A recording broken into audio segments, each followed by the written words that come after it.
Everyone is aware that there has been a dramatic increase in crime and violence in Trinidad and Tobago. Murders, robberies, and rape are routinely reported in the media to such an extent that they no longer shock or startle us.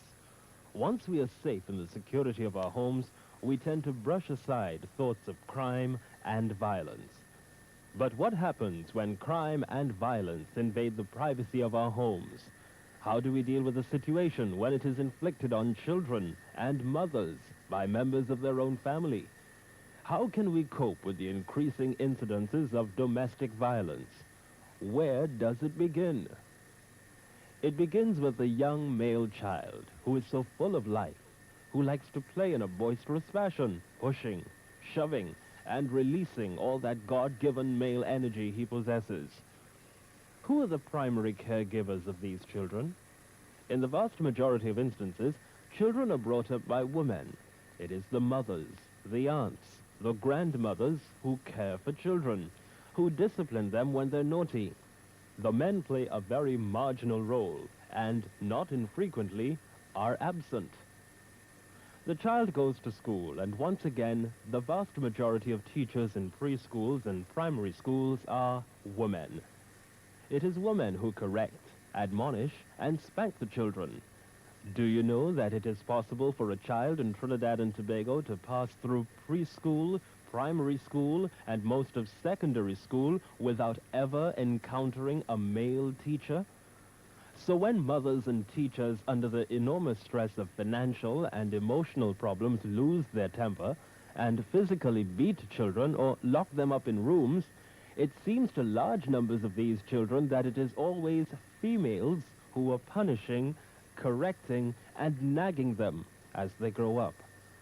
The result is that in an increasing number of children, there is a great deal of repressed anger directed at females. An anger which they cannot express when they're small, but an anger which is ticking away like a time bomb inside of them, waiting to explode when they grow up and become men. Robert Bly, the famous psychologist, has this to say about the present situation. If a culture does not deal with the warrior energy of young males, take it in consciously, discipline it, honor it, this energy will turn outside in the form of street gangs, wife-beating, drug violence, brutality to children, and aimless murder.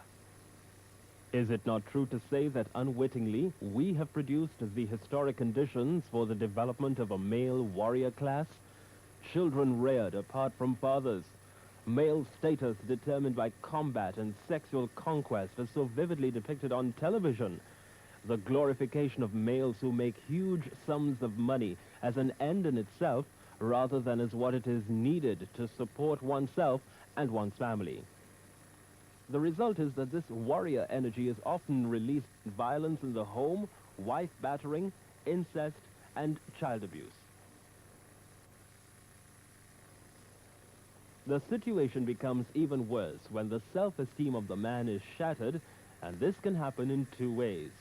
When a wife or girlfriend tells him that they do not love him anymore, and when he cannot find a job and is forced to live on whatever income his female partner brings in. We read with horror vivid accounts of a man savagely killing his wife and children and then drinking poison. And the question haunts us, what makes a man do something like that? What is Servol's response to this serious problem? We, in Servol, are convinced that there is no short-term solution to the problem, but that the answer lies in programs which help to socialize the male from the earliest years. In our parent outreach program, we send out well-trained young women into every street and village in Trinidad and Tobago, knocking at doors, making friends with parents, and offering advice on how babies, toddlers, and small children should be parented. This involves gently persuading parents to avoid physical punishment of children, locking them up in isolation, or tying them to a bed so they will not stray. These also bring with them a message to the fathers of families, persuading them that they have an important role to play in harnessing the warrior energy of their male children, a role which is not suited to women. How wonderful it is to see a father with his young son, letting him release his energy in physical play, and yet cautioning him about not playing too rough, as it might hurt the other person. If fathers are not present to fulfill this role, then the obligation should fall on another brother or an uncle. The important thing is that there should be the presence of male influence from the very start.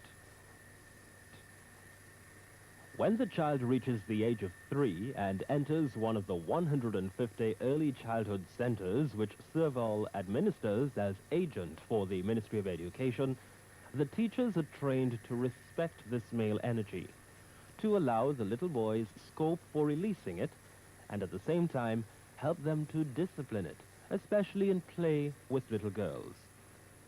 The third way in which we try to deal with this problem is in our teacher training department.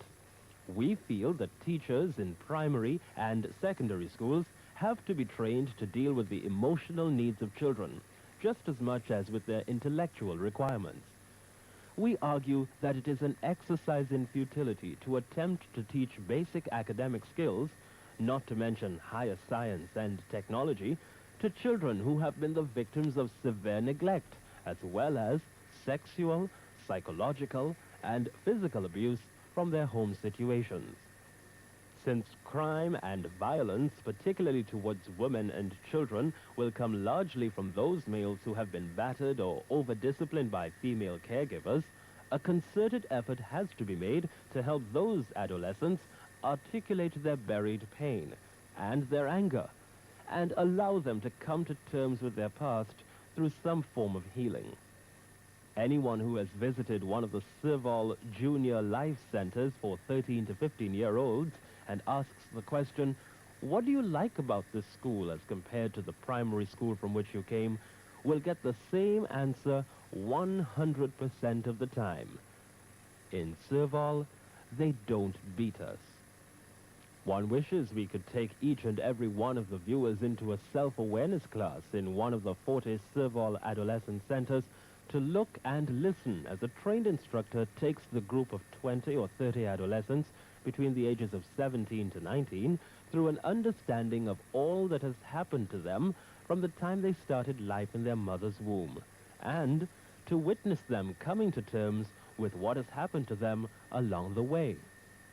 You would like to be a fly on the wall as a group of young welders, plumbers, carpenters, nurses, and caterers take time off from their training to undergo a healing session in which they're helped first to articulate their pain and anger at the damage done to them by unenlightened parents, and then to forgive these parents, for they knew not what they were doing.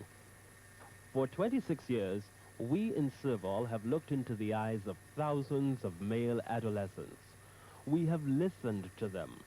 We have rapped with them. And we can honestly say that once we were able to penetrate the air of bravado and the tough guy image with which they are forced to protect themselves, we have seen in the faces of each and every one of them a true son of God. Those faces plead silently. Tell me I have value. Tell me I am beautiful. Tell me that I can make it out there in the world. Regretfully, we have to admit that in a number of young males, we have also discerned the face of a potential Barabbas, a robber and a murderer, a face which their nurturing has imposed on them and which could so easily transform the godlike countenance of the young men and lead them into violence and destructive behavior. Today, all of us in Trinidad and Tobago are like Pontius Pilate. What will we do when this video ends and the lights go on? Will we wash our hands and say, we are not responsible for the male youth today? If we do this, then the crowd, represented by the pushers and criminals in our streets, will cry out for Barabbas, and we will have handed over many of our young men to be crucified in a life of violence. If, however, we take a resolution to proclaim our faith in the inherent goodness of our youth by taking concrete action in their cause, then we shall unleash the powers of God over this nation, and we will become a people who has chosen to release the Son of God and not Barabbas.